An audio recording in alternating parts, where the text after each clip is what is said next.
Национальной библиотеке Республики Саха-Якутия в сентябре текущего года исполняется 100 лет со дня ее образования. Это одна из крупнейших библиотек на северо-востоке Российской Федерации.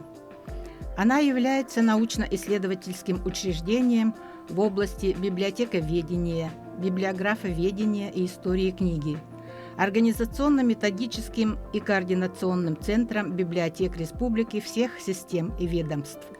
Основным богатством Национальной библиотеки Республики Саха-Якутия являются ее фонды.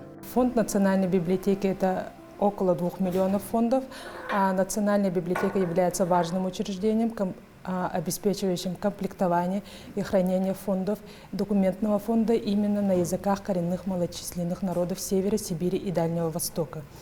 На основании закона Республики Саха-Якутия об обязательном экземпляре документов Национальная библиотека является получателем всех видов печатных изданий, выпущенных на территории Республики Саха-Якутия, а также за пределами республики по заказу организаций.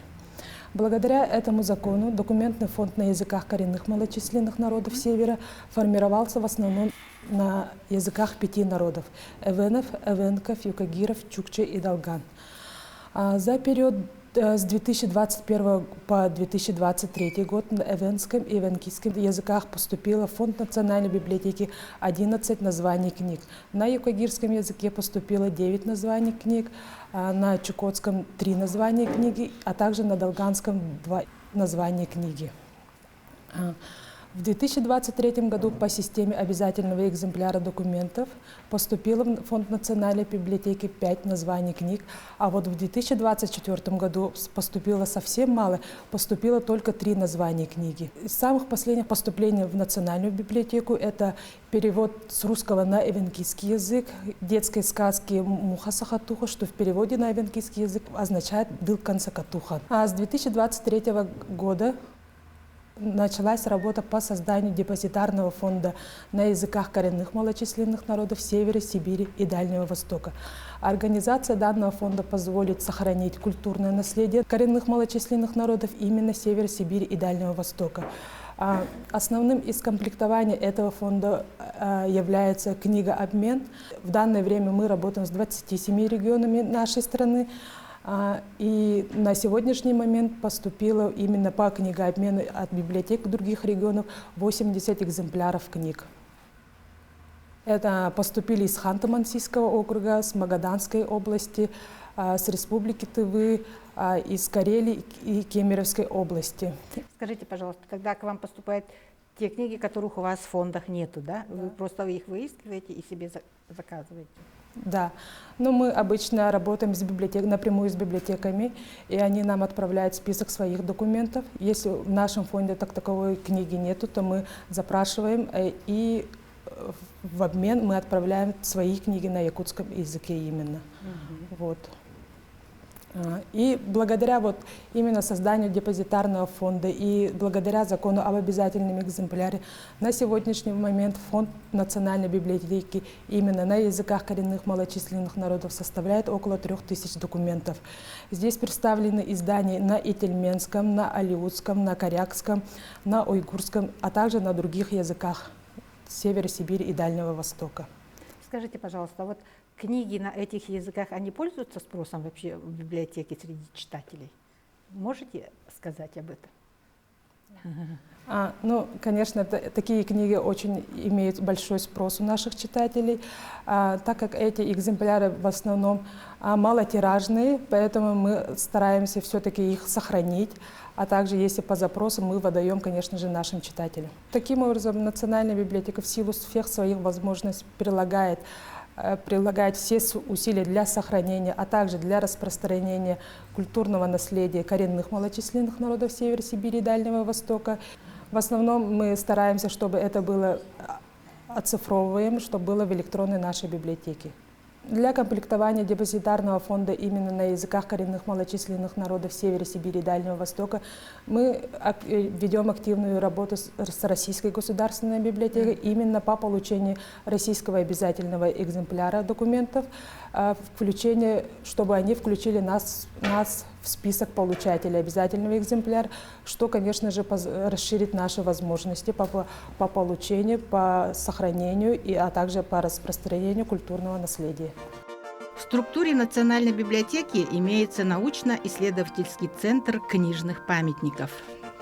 Одним из основных направлений нашего центра является формирование, обеспечение сохранности и изучение фондов нашего центра книжных памятников. В данное время количество фонда нашего центра составляет более 60 тысяч единиц хранения, в том числе более 30 личных логических коллекций видных ученых, писателей и деятелей республики и России в целом.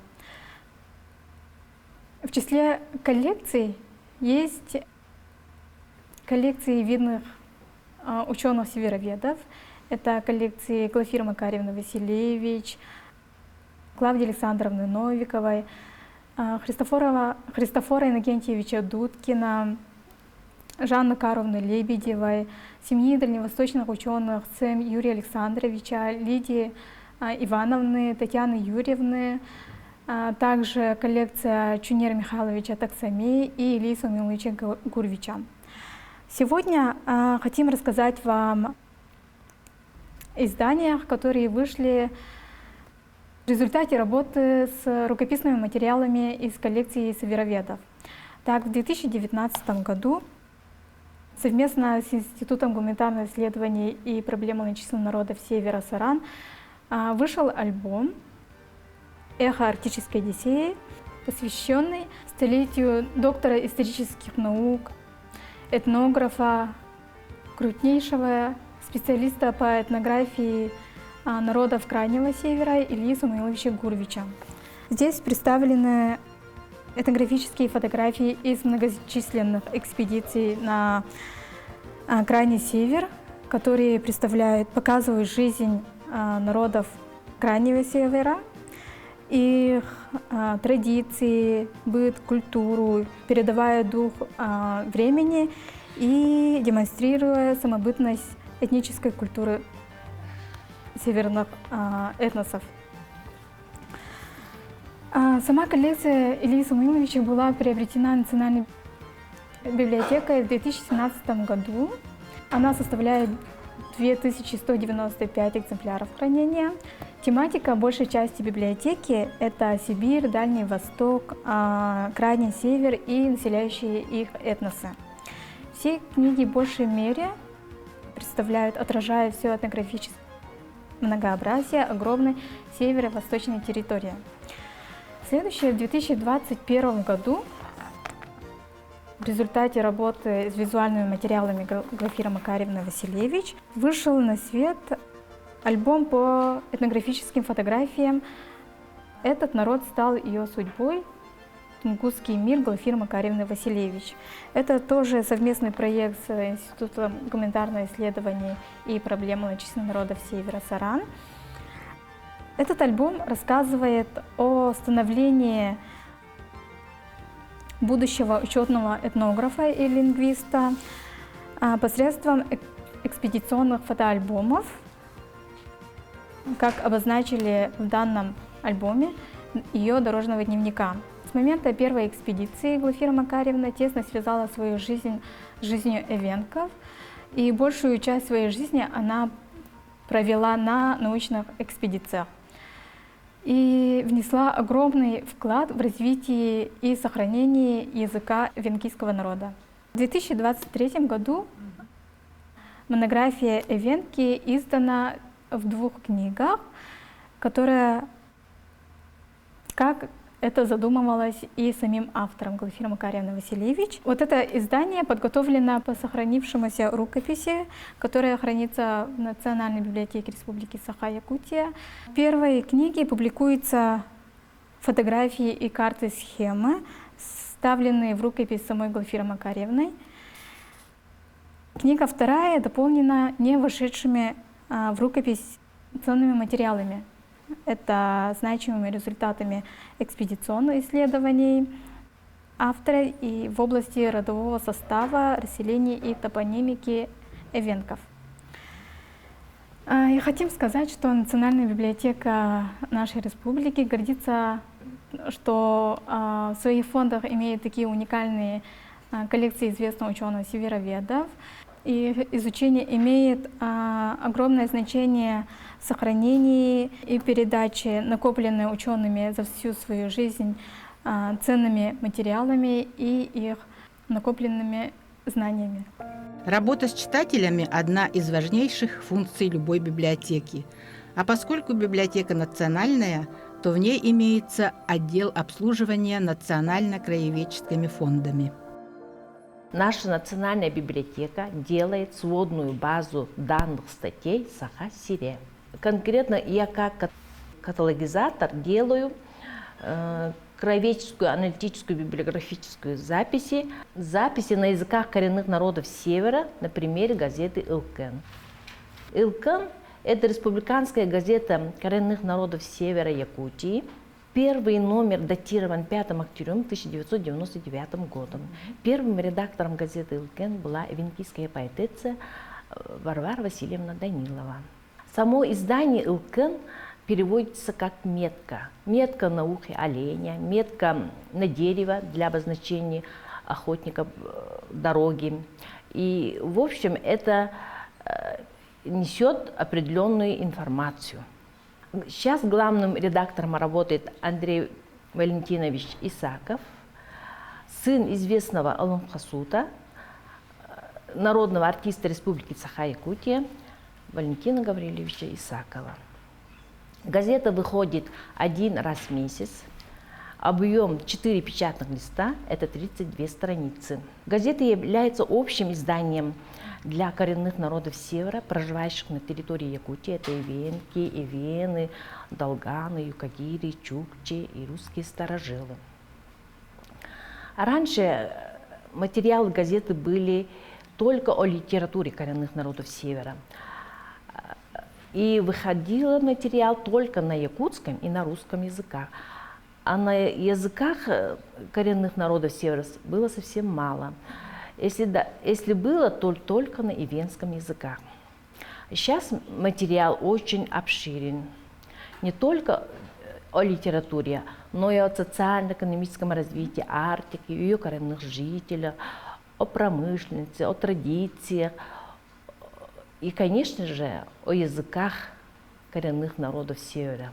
Журналисты стараются держать постоянную связь с знатоками языков и фольклора северных народов. Часто публикуют их материалы. Конечно, сейчас с каждым годом становится все меньше носителей родных языков. Потому роль газеты в возрождении и развитии языков очень важна. В дальнейшем работа по языкам была усилена. В последние годы в газетах выходит уже очень много материала на языках коренных народов. Я как каталогизатор делаю библиографические описания материала на сводной базе данных статей Саха-Сире. Библиографические записи впоследствии входят в государственный библиографический указатель статьи из газет Республики Саха-Якутия, который с 2020 года выходит 2 раза в месяц. Указатель предназначен для текущего информирования о статьях, опубликованных в газетах, выходящих в республику по всем отраслям знания и практической деятельности. Формирование указателя осуществляется на основе государственного библиографического учета и регистрации обязательного экземпляра газет,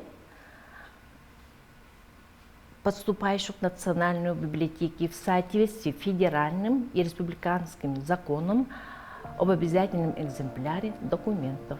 Биобиблиографический указатель народного писателя Якутии Андрея Васильевича Кривошапкина. Биобиблиографический указатель является 5-м изданием и дополняет ранее выпущенные указатели.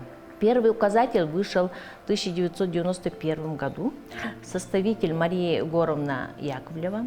Второй издан в 1995, составители Варвара Григорьевна Белелюбская, Любовь Николаевна Потапова и Анна Васильевна Архлеева. Третий вышел в 2010 году, составитель Любовь Николаевна Потапова. В 2017 году вышел 4-й указатель, составители Юлия Иннокентьевна Осипова и Лилия Михайловна Иртюкова. И 5-й указатель в 2023 году составитель Варвара Прокопьевна Эльстярова.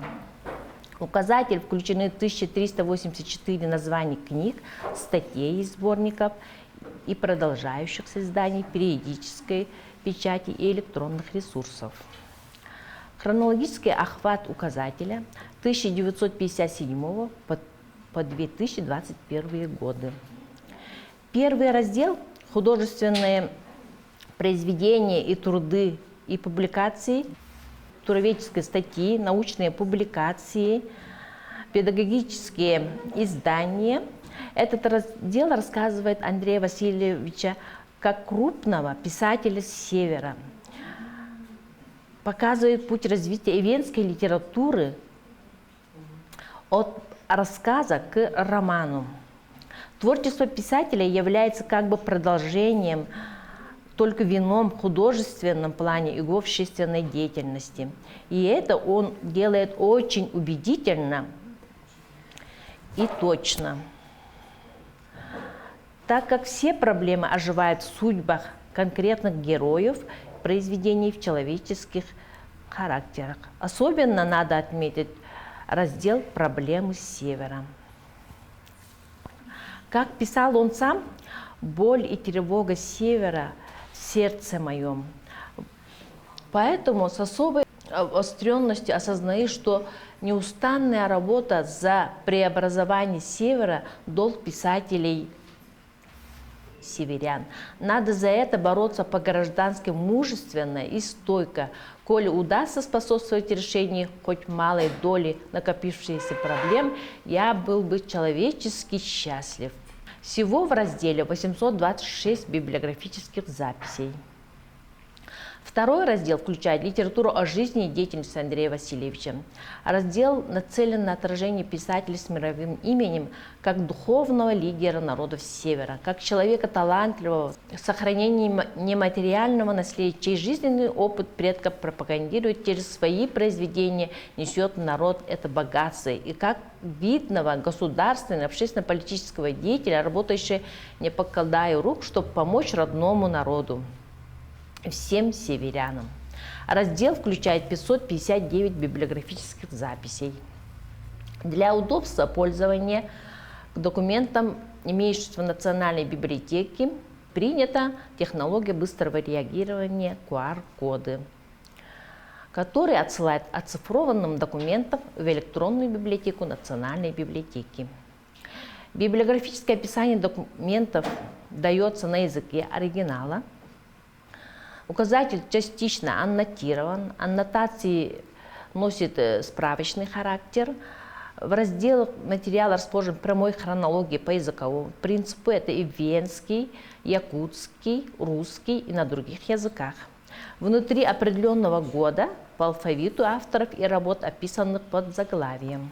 При составлении указателей были просмотрены следующие информационные ресурсы. Это государственные библиографические указатели, электронные и традиционные каталоги, картотеки, электронные библиотеки, Национальной библиотеки Республики Саха-Якутия, прикнижные библиографические списки, республиканские, улусные газеты, журналы, официальные сайты, такие как информационный интернет-портал Ассоциации коренных народов Севера и портал коренных народов Севера Илкен. Указатель предваряют предисловие составителя и статьи ведущего литературоведа Якутии, профессора,